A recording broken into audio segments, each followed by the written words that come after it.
Harry's heartbreak as the showbiz elite dump the Sussexes. The $63 million Invictus Games spend into the mainstream media. Australia has done a U-turn. They had previously cut funding for the Invictus Games, but now veteran backlash has forced them to bring it back. A growing scandal involving Prince Harry and his last remaining genuine charity project, the Invictus Games. But is it really a charity project at all? The wounded veterans reportedly covered their own flights, hotel stays, and even some of their own gear, while the well-known names appearing on stage were reportedly surrounded by luxury travel, premium accommodations, and VIP treatment. And that was before attention turned to a financial figure that, according to reports, some people allegedly preferred to keep out of the spotlight. Once you hear the full story, it's easier to see why so many people are now raising serious questions. The controversy begins with a petition that is reportedly gaining momentum and putting Prince Harry under intense public scrutiny. I think that will be the beginning of the end for Meghan as a public figure, because this is a man that she's abandoned. Just awful. It will be shame on you, Meghan. Its message is direct and impossible to miss. Remove Prince Harry from the Invictus Games. Supporters of the petition are not calling for organizational reforms or an internal review. They are reportedly demanding his complete removal from the project. The people backing the campaign say they are not attacking veterans at all. Invictus Games for wounded warriors, which sounds like the Wounded Warrior Games. And people think, oh, this must be great. And a lot of people are unclear how to read a tax return or to check stats. And so I think it was just very easy to say, oh, the Invictus Games, it's great. It does all this. Instead, they claim they are standing up for them, which is a major reason this situation has grabbed so much attention. At the same time, reports citing a source said to be connected to Invictus claim that the royal family has allegedly made a decision regarding next month's Birmingham launch. I sense a cover-up. The Invictus Games Foundation, the British charity at the centre of the operation, recently filed its 2024 annual accounts with the UK Charity Commission after a 2-year grace period. The numbers, Paula reports, raised red flags. In 2024, the foundation cut its direct grants to veteran organisations by 63%. According to those reports, no senior royals are expected to attend, not King Charles, not Prince William, and not Princess Catherine. The charity initiative that was often praised as Harry's biggest achievement, and one that many people viewed as a genuine success story, now appears to be facing tough questions from every angle. The foundation publicly claims that 92% of every pound spent goes towards charitable activities, a figure that technically falls within UK Charity Commission guidelines. But the term charitable activities includes the cost of running the games themselves, not direct grants or services to veterans. What is causing so much concern right now? Critics say the answer can be found in the financial reports, and they believe the numbers raise far more questions than many people expected. The most recent Invictus Games in Vancouver and Whistler reportedly brought together 543 wounded, injured, and recovering service members from 23 different countries. And then, you start looking into it and you're like, hey, what the heck is going on here? Those 535 competitors had to pay their own way. They had to pay their own housing for the games. They had to pay for their own equipment. On the surface, the mission is widely seen as meaningful and inspiring, with a focus on competition, recovery, and support for veterans. But attention quickly shifted to the reported cost of the event, $63.2 million. Based on the reported participation numbers, that works out to roughly $118,000 per competitor. That's where many observers started making comparisons. Some of the key lines from Paula's brand new and really jaw-dropping reporting this week. And of course, she's been very careful because we know how litigious Prince Harry can be, but this is really extraordinary stuff. So Paula reports, the most recent games held in Vancouver and Whistler in February 2025 brought together 543 wounded military veterans from 23 countries.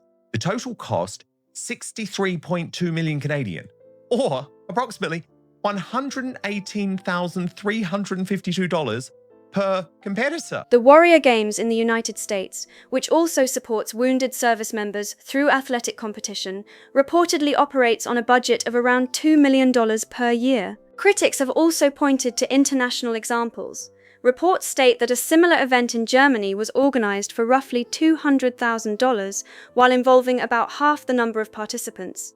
Looking at those figures side by side, many people are asking the same question. If the overall mission is comparable, why are the reported costs so dramatically different? That's the point where the debate really starts heating up. Reports indicate that public funding played a major role in supporting the event, including approximately $15 million from the Canadian federal government and another $15 million from British Columbia. From £534,973 to just £200,328. The same year that foundation income rose 41%, a new six-figure executive role was added, and cash reserves grew to $2.3 million. However, critics argue that the funding structure itself deserves closer examination. According to reports, the money allegedly did not go directly to the games. Instead, it was reportedly routed through a separate corporation, which then paid a licensing fee to the British charity that owns the Invictus name. The amount of that fee was reportedly redacted from public documents. Once observers noticed that missing figure, they began digging deeper into the paperwork, and critics claim that is when even more questions started surfacing. When the British Foundation eventually filed its 2024 accounts, reportedly after being granted extra time to do so, many observers started digging into the figures line by line. As the reports were reviewed, one detail quickly caught attention. According to those reports, direct grants to veterans organisations dropped by approximately 63%, falling from more than £500,000 to around £200,000 in just 1 year. Harry and Meghan came in for 10 minutes for an adoring love shot. And of course, Meghan kissed Harry. And it looked like it was good and full. It wasn't. So I think the public interest is waning. And also in this time of economic disparity, people really want to know where their money is going to. At the same time, reports indicate that the foundation's income increased by more than 40%. Observers also noted the reported creation of a new six-figure executive position, while cash reserves were said to have grown beyond £2 million. Those numbers have become a major talking point among critics, who are now calling for greater transparency about how funds are allocated and where the money is ultimately being spent. Critics reviewing the reports argue that the contrast is difficult to overlook. They point to a period in which funding directed toward veterans organizations reportedly decreased, while expenses connected to administration and operations appeared to move in the opposite direction. Now, of course, Tom Bauer in his recent book Betrayal alleged that Invictus funds were directed towards private jets, five-star hotels, and transportation for Harry and Meghan. Whether that interpretation is fair remains part of the ongoing debate, but it is one of the reasons the issue continues to attract attention online and in the media. The questions extend beyond those figures. Reports indicate that legal fees reportedly rose from roughly £45,000 to around £155,000 within a single year. Critics have argued that there was little public explanation accompanying such a significant increase, leading to even more speculation and discussion. Another detail that has fueled debate involves an American for-profit company that reportedly received close to £30,000. Some observers claim the filings provided very little information about the company's role or the services it performed. Then comes the detail that many online commentators have zeroed in on and discussed repeatedly across social media platforms. Deferred income ballooned fourfold from £431,000 to £1.799 million. An American for-profit company called June's LLC, with no description of purpose, received nearly £30,000 in 2023 and nothing in 2024. And the same filing contains two different company registration numbers, one on the cover page, another on the balance sheet. According to reports, the accounts appeared to contain two different company registration numbers, one listed on the cover and another shown on the balance sheet. Critics were quick to spotlight the discrepancy and push for clarification. Many observers began asking how an organization linked to such a high-profile cause could reportedly face questions over something as fundamental as a registration number. Whether it was simply a clerical mistake, a formatting issue, or something requiring further explanation, it quickly became another topic of discussion in an already intense debate. The foundation has reportedly stated that 92% of every pound goes toward charitable activities. And how they're playing with the veteran money because they're getting a lot of funding from countries and places to get this, what would typically be veteran support income that then goes to putting on the Invictus Games. Now, again, I'm not trying to be, On the surface, that sounds like a strong figure. However, critics argue that the term charitable activities can include a broad range of expenses, from event planning and venue rentals to travel, accommodations, logistics, and production costs. According to those critics, there is a significant difference between funding the operation of a major international event and providing direct assistance to veterans who may need specialized equipment, accessibility modifications, rehabilitation support, or other practical resources. That distinction has become a major part of the ongoing conversation. For many observers, this is where the debate becomes especially focused. I don't think a lot of veterans actually are devastated. The reality is, if you go deeper into Invictus, a lot of veterans are actually more upset, asking where all the money actually goes to. Attention shifts away from the overall organization and directly toward the competitors themselves and the support they receive. Reports have circulated claiming that some participating wounded and recovering veterans covered expenses such as travel, lodging, or equipment through personal arrangements, fundraising efforts, or support networks. Critics say those claims have resonated with supporters who expected participants to receive more direct assistance. At the same time, Prince Harry and Meghan have faced scrutiny over reports describing luxury travel, upscale accommodations, and costly wardrobe choices connected to public appearances. One estimate that has circulated widely online suggested Meghan's clothing expenses reached approximately $180,000, although those figures have been heavily debated and remain a subject of disagreement among commentators. Critics often compare those reports with the sacrifices made by the veterans who attend the Games. The foundation's highest paid staff earned between £120,000 and £130,000 above typical UK charity sector norms. Other interesting things of note: legal fees jumped from £45,000 to £155,000 with no explanation given. That contrast has become a major source of frustration for some supporters. As one supporter put it, people donate for the men and women who sacrificed for their country, not for someone's designer wardrobe and room service. Statements like that have helped keep the debate alive and are often cited as one reason the petition continues drawing attention. Then there is another story that frequently resurfaces whenever discussions about the Games intensify. In Tom Bower's book, a wheelchair basketball match between the United States and Nigeria is described in a way that sparked strong reactions and widespread discussion. According to that account, some American players reportedly stood up and walked away after the game ended.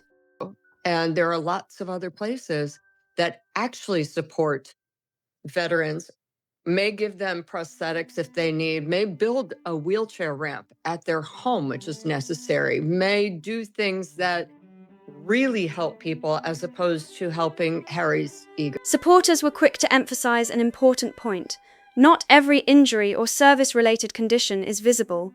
Psychological trauma and other challenges faced by veterans are real and deserve recognition, understanding, and respect. At the same time, some critics continue asking questions about competitive classifications and how sporting categories are structured to maintain fairness and consistency across events. It is the kind of story that tends to stay in people's minds long after they first hear about it.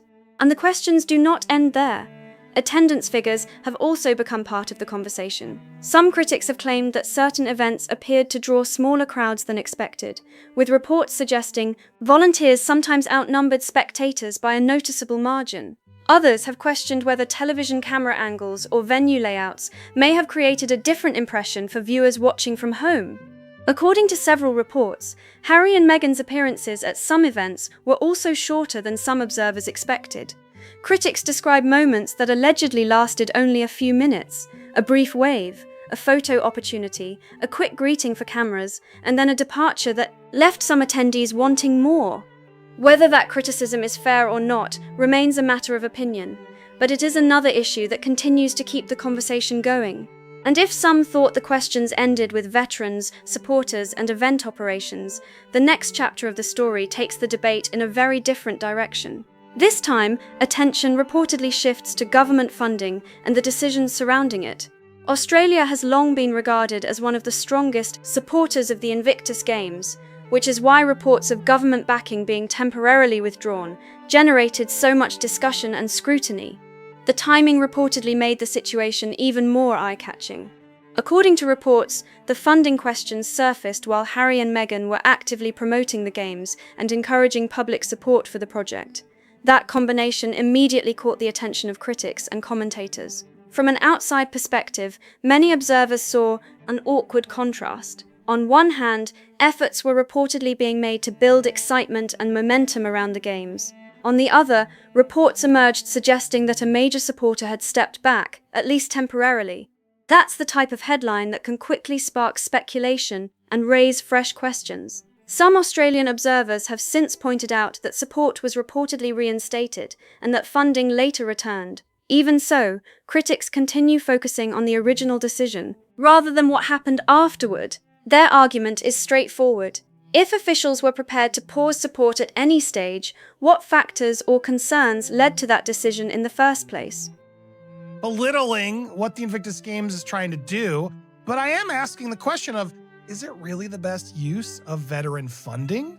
Why can't Harry get his own funding? Why is he relying on all these countries to do it for him? After all, governments typically do not make funding decisions lightly, especially when programs connected to veterans are involved. That's why the conversation quickly expanded beyond public relations and into much bigger questions about value, accountability, and the long-term future of the Games. For critics, the discussion is no longer just about headlines.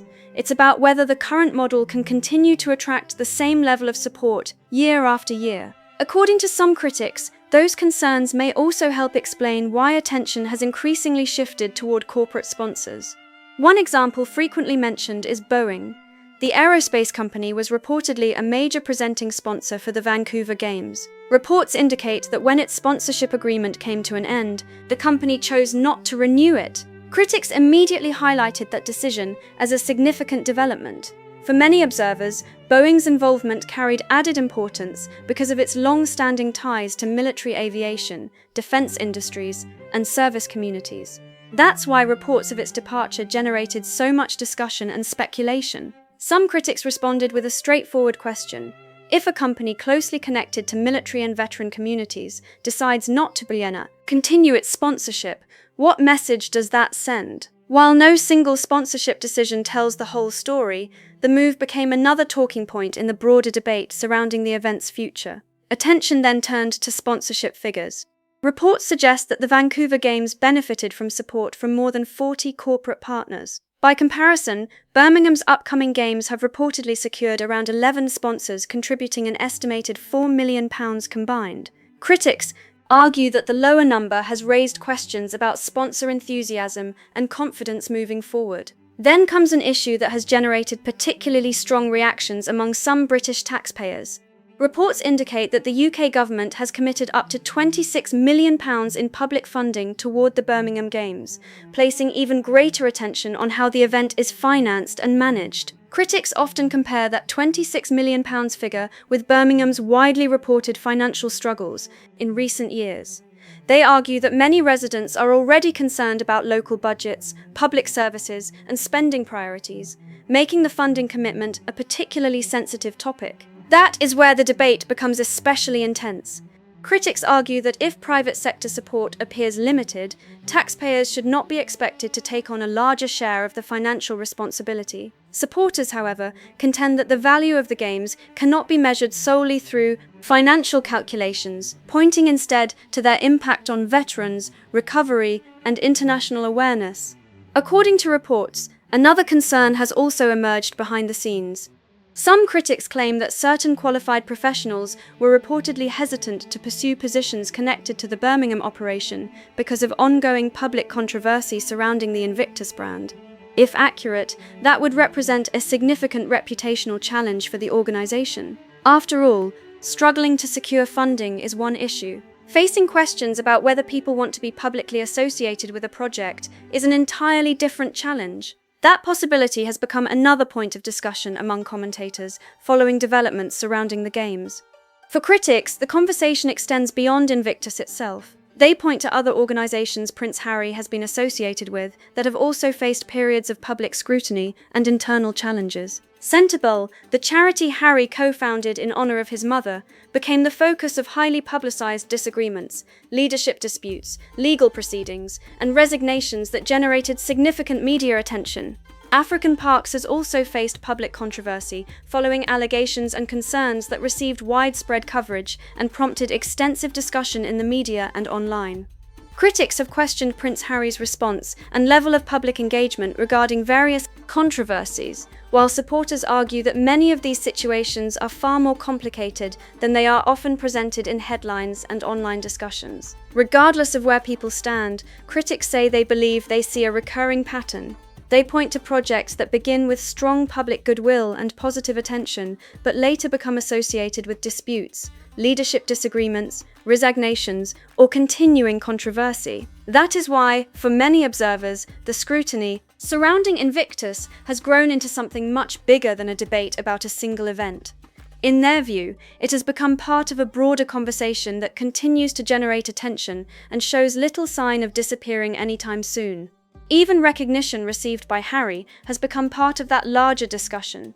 When Prince Harry reportedly received the Pat Tillman Award, named after the former NFL player who left professional football to serve in the military and later lost his life in combat, the reaction was immediate and highly divided. Supporters praised Harry's work with veterans and highlighted his role in helping establish and promote Invictus on the international stage. Critics, however, strongly disagreed and argued that the honor should have gone to someone else. The debate quickly spread across social media, news outlets, and online forums. Some critics claimed Harry was being recognized largely because of his public profile, rather than for direct day-to-day involvement in the work itself. Their argument was not necessarily that he handled the role poorly. Instead, they questioned how much of the ongoing operational work and decision-making was personally carried out by him.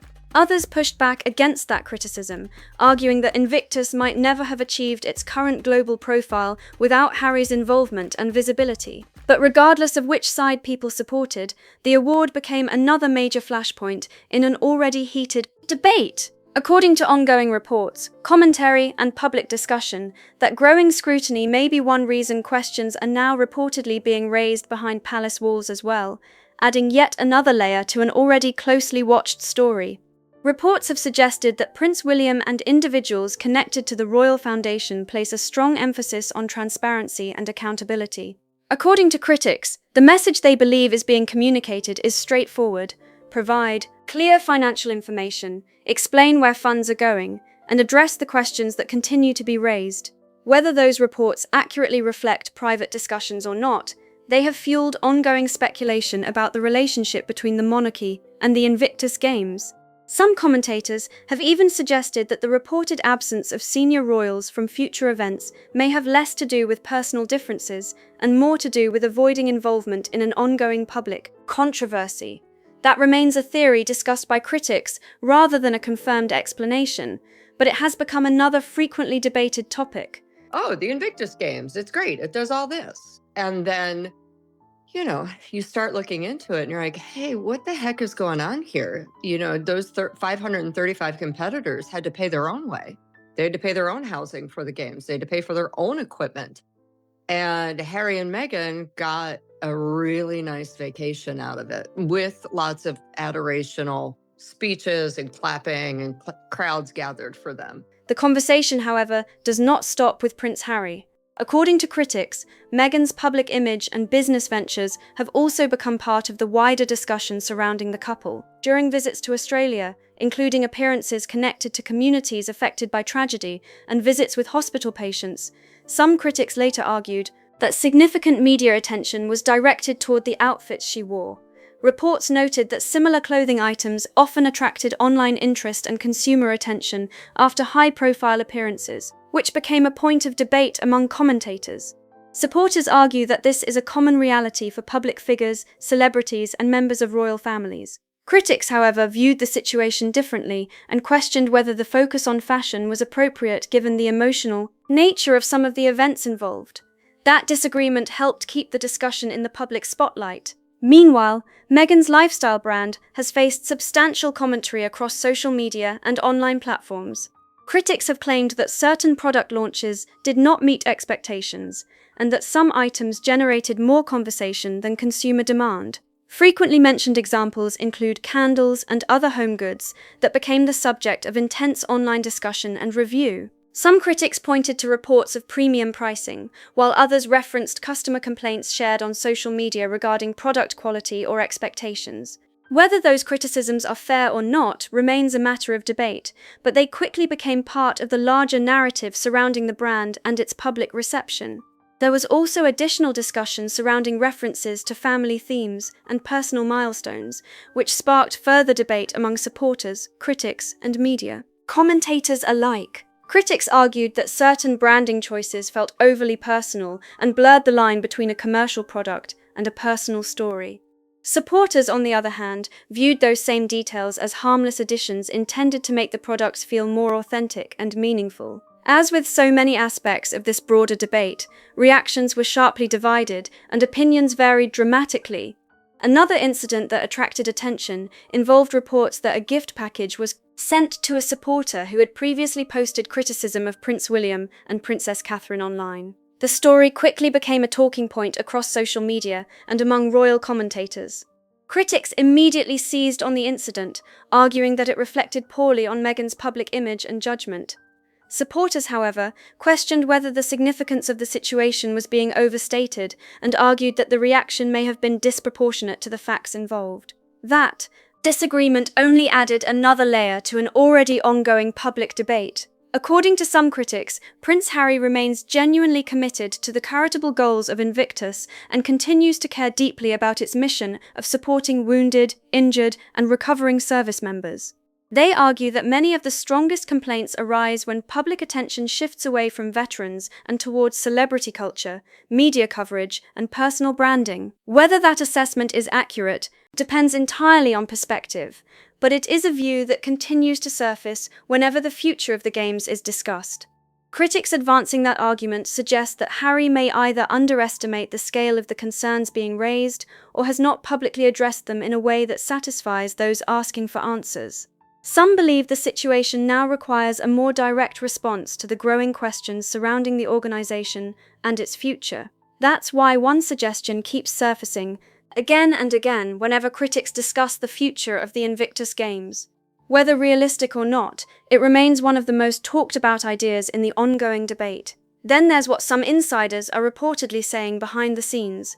According to ongoing commentary and reports, there are concerns that the immediate focus is simply getting the Birmingham Games across the finish line successfully. Some accounts suggest that those involved want to deliver a smooth event first and address the larger questions afterward. So look at where things stand right now. The petition continues attracting attention. Senior royals are reportedly expected to keep their distance. Boeing reportedly chose not to renew its sponsorship. Questions have been raised about government funding, corporate support, financial transparency, and the long-term direction of the Games. Critics argue that the decision they believe could most dramatically change the conversation is also the most difficult one to make. No matter what happens next, Prince Harry is still expected to be front and center in Birmingham. According to many observers, not attending simply does not appear to be an option. The bigger question is not whether Harry arrives in Birmingham. The bigger question is what kind of future will be waiting for the Games once the event begins and the spotlight grows even brighter. What do you think about the controversy surrounding Invictus and the questions being raised about its core future? Share your thoughts in the comments below. If you enjoyed this video, make sure to like, subscribe, and turn on notifications so you don't miss any future updates and discussions. Thanks for watching.